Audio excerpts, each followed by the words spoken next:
Assalamualaikum warahmatullahi wabarakatuh. Kami di sini dari kelompok 10 ingin mempresentasikan tentang multiple access. Di sini saya satu kelompok ada 3 orang. 3 orang ini adalah saya sendiri Abdul Rafi dan teman saya Arya Pramudita dan Muhammad Dani Susanto. Oke, langsung masuk ke materi. Materi di sini yang pertama saya akan menjelaskan tentang definisi multiple access. Multiple access dapat didefinisikan sebagai suatu metode untuk menggunakan kanal secara bersamaan. Multiple access ini adalah sebuah teknik yang memungkinkan suatu titik atau central station untuk dapat diakses oleh beberapa titik yang saling berjauhan atau subscriber station dengan tidak saling mengganggu. Oke, lanjut. Di sini ada fungsi multiple access. Fungsinya di sini ada 3. Yang pertama itu adalah mengatur penggunaan kanal oleh user sehingga memiliki komunikasi yang bebas intervensi. Yang kedua ini adalah menyalurkan beberapa informasi secara serentak dalam satu kanal. Dan yang ketiga adalah untuk membuat kanal menjadi efisien. Oke, lanjut. Di sini adalah sasaran utama multiple access. Di sini sasarannya ada 2. Sasaran yang pertama ada strategi multiplexing. Ini adalah bagaimana sirkuit-sirkuit individu digabungkan ke dalam spektrum radio sehingga memungkinkan banyak user dapat mengakses secara simultan. Yang kedua adalah channel assessment. Ini adalah bagaimana user diberi sirkuit secara spesifik sesuai dengan kebutuhan. Di sini ada contoh gambarnya yang merupakan model multiple access.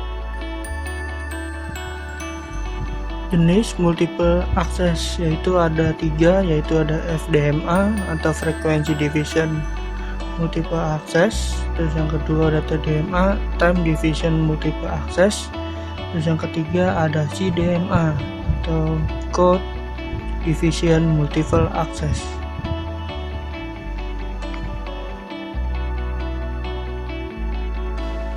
VDMA adalah sistem multiple access yang menempatkan seorang pelanggan pada sebuah kanal berbentuk pita, frekuensi atau frekuensi band komunikasi. Jika satu pita frekuensi dianggap sebagai satu jalan, maka VDMA merupakan teknik satu pelanggan dan satu jalan. Berikut gambarnya.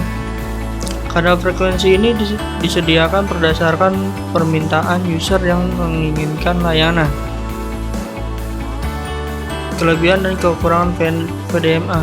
Kelebihannya: 1. Sistem keseluruhan sederhana, pengoperasian mudah, peralatan murah dan bukti andal. 2. Dimensioning stasiun bumi kecil. Terus yang ketiga, sistem sederhana. Terus kekurangannya: 1. Fleksibilitas rendah. 2. Kapasitas berkurang drastis sejalan penambahan jumlah karir. Yang ketiga, perlu perataan daya pada setiap TXR untuk menghindari capture effect. Terus karakteristik VDMA. Karakteristik VDMA: 1. Pembagian kanal berdasarkan pembagian frekuensi. 2. Pengiriman dan penerimaan informasi berlangsung dalam waktu yang bersamaan. 3. VDMA mempunyai bandwidth yang lebih sempit 30 kHz. 4. Lower transmission overhead. 5. Proses handoff cukup kompleks. 6. Tidak fleksibel terhadap layanan-layanan baru. 6. Kontrol channel terhadap satu frekuensi untuk menghandle pemutusan hubungan. 7. Bersifat continuous transmission. TDMA berbeda dengan VDMA yang memberikan satu pita frekuensi untuk dipakai satu pelanggan. TDMA memberikan satu pita frekuensi untuk dipakai beberapa pelanggan. Berikut pembagian kanal pada TDMA. Sistem TDMA membagi kanal menjadi beberapa time slot. Satu time slot digunakan untuk satu user untuk mengirim informasi maupun untuk menerima. Sistem TDMA mengirim data dengan metode buffer and burst sehingga proses transmisi dari tiap user tidak berlangsung secara kontinu. Kelebihan dan kekurangan TDMA. Kelebihan, setiap saat hanya ada satu karir. Pengolahan digital, throughput tinggi meski jumlah akses banyak. Kekurangannya, perlu sinkronisasi, terminal dirancang untuk throughput tinggi, peralatannya rumit dan mahal. Karakteristik TDMA, alokasi kanal berdasarkan time slot. TDMA menggunakan satu frekuensi karir yang sama pada banyak user. Tiap user dibedakan dari time slot. Jumlah time slot per frame tergantung banyak hal, diantaranya teknik modulasi, available bandwidth, dan lain-lain. Data transmission bersifat burst transmission. Proses handoff menjadi lebih sederhana dibandingkan FDMA. Memerlukan bit-bit sinkronisasi. Alokasi slot bagi user bisa beragam, tergantung pada kebutuhan trafik dari user. Selanjutnya, CDMA. CDMA adalah sebuah bentuk pemultiplexan atau bukan sebuah skema pemodulasian dan sebuah metode akses secara bersama yang membagi kanal tidak berdasarkan waktu seperti pada TDMA atau frekuensi seperti pada FDMA, tetapi dengan cara mengkodekan data dengan sebuah kode khusus yang diasosiasikan dengan tiap kanal yang ada dan menggunakan sifat-sifat interferensi konstruktif dari kode-kode khusus itu untuk melakukan pemultiplexan. Ini contoh gambar pembagian kanal pada CDMA. Selanjutnya, semua user pada sistem CDMA menggunakan frekuensi karir yang sama dan waktu pengiriman yang serempak.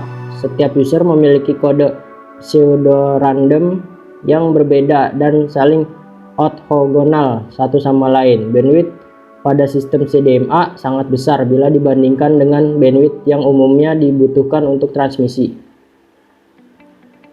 Kelebihan dan kekurangan CDMA, yaitu kelebihannya tidak membutuhkan alokasi dan pengelolaan frekuensi, memiliki kapasitas yang halus untuk membatasi para pengguna akses, memiliki proteksi dari proses penyadapan. Kekurangannya, pengkodean yang rumit, jaringan CDMA yang terbilang terbatas sehingga sinyal yang dihasilkan kurang baik. Karakteristik CDMA. User pada sistem CDMA menggunakan frekuensi yang sama. Sistem duplexing dapat menggunakan TDD maupun FDD. Meningkatnya jumlah user pada CDMA akan menaikkan tingkat noise secara linear. Performansi sistem akan berangsur-angsur menurun dengan bertambahnya jumlah user, dan akan naik bila jumlah user dikurangi. Multipath fading akan terkurangi banyak karena sinyal disebar pada spektrum yang lebih lebar. Jika bandwidth dari spread spektrum lebih besar dari bandwidth koheren kanal, maka perbedaan frekuensi akan mengurangi efek small scale fading. Channel data rate yang besar, konsekuensinya durasi simbol akan sangat pendek dan biasanya akan lebih kecil dari waktu delay split kanal. Self-jamming merupakan masalah pada CDMA. Self-jamming meningkat jika spreading sequence dari user yang berbeda tidak benar-benar orthogonal.